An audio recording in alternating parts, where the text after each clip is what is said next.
Hi எல்லோரும் நல்லா இருக்கீங்களா? தோசைக்கல் நான்ஸ்டிக்கில் வாங்கி வாங்கி நான் அலுத்து போயிட்டேன். இண்டோலிய தோசைக்கல்லும் எனக்கு கொஞ்ச நாள் ஆகிட்டோன்னே ஒரு மாதிரி கருப்பாக ஒரு மாதிரி ஆகிடுது. ஸோ நல்ல தோசைக்கல் ஒன்று வாங்கணும் அப்படின்னு பிளான் பண்ணிவிட்டு இண்டஸ் வேலி பிராண்டு ஓரளவுக்கு சூப்பராக ரிவ்யூ கொடுத்துருந்தாங்க. அதை பார்த்துட்டு தான் வாங்கினேன். இதோட ப்ரைஸ் பார்த்திங்கன்னா ரூ. 938. நல்ல வெயிட்டாக இருக்குது.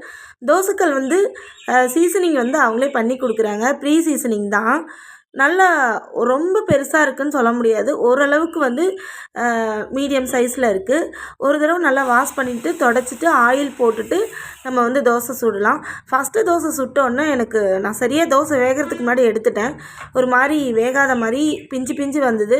சரி சீசனிங் பண்ணுமா என்னான்னு தெரிலன்னு சரி 2வது தோசை ஊற்றுனேன். 2வது தோசை ஊற்றிட்டு பார்த்தோம்னா நல்லா சூப்பராக தோசை வந்துருச்சு. எனக்கு இந்த தோசைக்கல் எனக்கு ரொம்ப பிடிச்சிருக்கு. ஓகே, அடுத்த ஷார்ட்ஸில் பார்க்கலாங்களா?